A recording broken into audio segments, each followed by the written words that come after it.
On May 2, 2025, a small town in America woke up to what would soon become one of the most disturbing cases of child disappearance ever recorded. At first, it seemed like any other ordinary spring morning.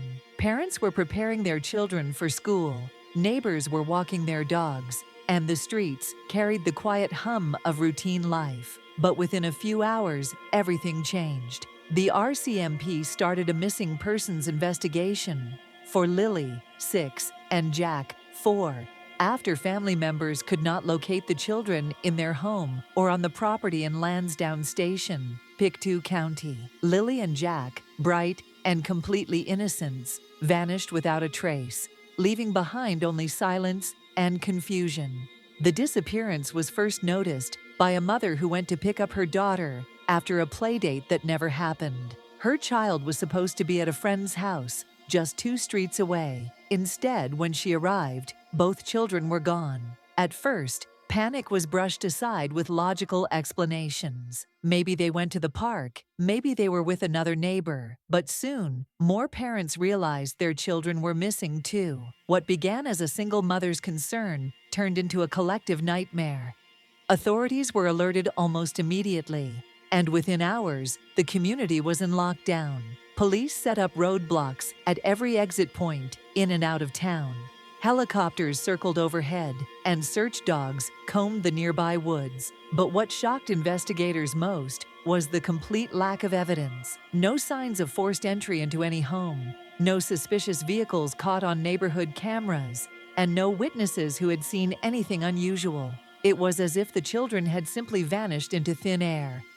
The first 24 hours are critical in any missing child case, but as those hours dragged on, hope began to fade. Parents gathered at the local community center, clinging to each other in desperation, waiting for any word from the police. Detectives interviewed neighbors, family members, and even the children's classmates. Still, there were no leads, no ransom notes, no strange phone calls, no explanation at all. The silence was deafening, and every minute felt like a lifetime for those waiting for answers. As media outlets began to swarm the town, the story spread across the nation. Headlines screamed of the May 2 disappearances, painting the town as ground zero for one of the darkest mysteries of the decade. News crews camped outside the police station, hoping to catch even the smallest update. Parents were hounded by reporters, demanding comments, but most were too broken to speak. For the rest of the country, it was a shocking story. For the families, it was a living nightmare that refused to end.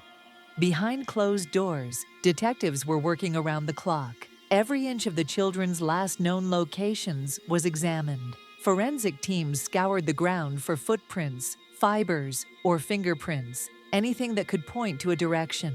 But the searches turned up nothing. It was as though the children had been lifted from the earth without leaving the faintest trace. Investigators, hardened by years of experience, admitted privately that they had never seen anything like it. As fear grew, so did speculation. Some residents whispered about strangers seen lurking in town weeks before the disappearance. Others pointed to the unsettling increase of online predators in the area, wondering if the children had been lured by someone posing as a friend. Social media became a breeding ground for theories, some believable, some outlandish. While police tried to shut down rumors, the lack of information only fueled public paranoia. Everyone wanted answers, but no one had them.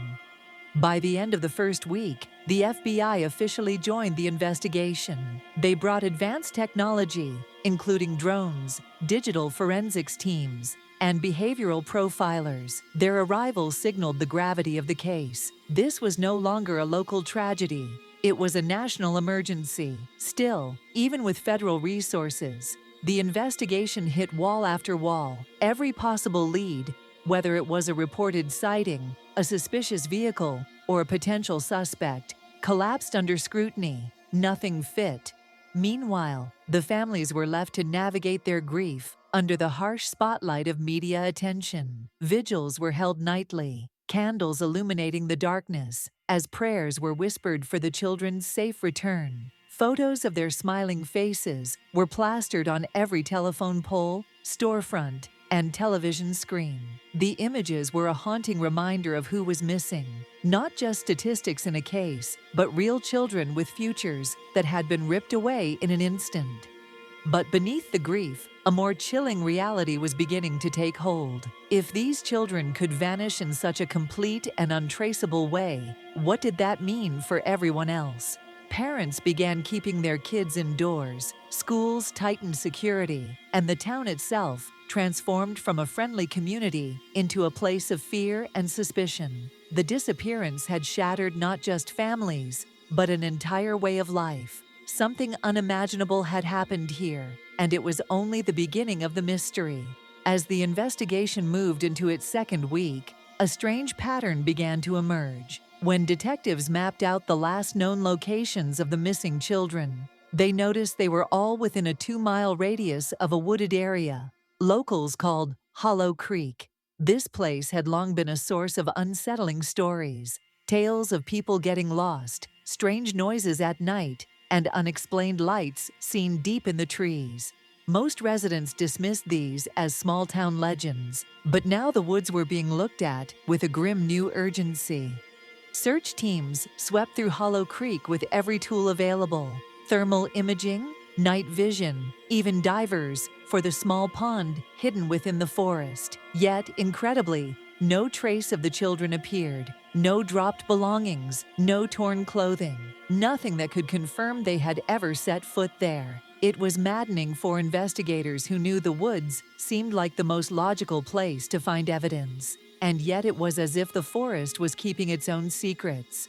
Then, on the 15th day, a piece of potential evidence surfaced, but not where anyone expected. A local hiker, miles from the original search area, found a single child's shoe on a narrow trail. The tread matched the sneakers worn by one of the missing boys. The shoe was clean, almost too clean, suggesting it had been placed there intentionally rather than lost during a struggle. This disturbing clue raised more questions than answers. Who put it there and why?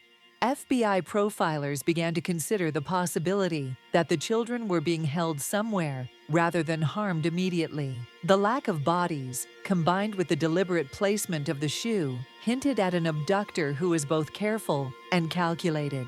But the motivation remained a complete mystery. Ransom seemed unlikely, given that no demands had been made. It was as if someone wanted control, not money. In the third week, investigators turned their attention to digital forensics. They pulled every text, call log, and social media interaction from the children's devices. That's when they found something chilling. Several of the kids had been messaging an account under the name Sunny Days in the days leading up to the disappearance. At first glance, it looked like a harmless online friend. But when authorities traced the account, they hit a dead end. The IP address bounced through multiple foreign servers, masking its origin. Whoever Sunny Days 25 was, they knew exactly how to hide. This discovery shifted the case into a new and more disturbing light: the possibility of coordinated online grooming. If Sunny Days 25 had gained the children's trust over time, they could have convinced them to meet somewhere willingly. That would explain the absence of signs of struggle and the eerie way the children had all vanished at once. But it also meant that the person responsible was patient, manipulative, and possibly still watching. Despite this lead, the trail went cold again. Weeks turned into months, and public interest began to fade. News crews packed up, the national spotlight shifted, but for the families, nothing had changed. Birthdays came and went without candles to blow out. Bedrooms remained untouched, as if waiting for their owners to return. The town that had once been full of life now carried a permanent shadow. Then, nearly 6 months after the disappearance, there was an unexpected breakthrough.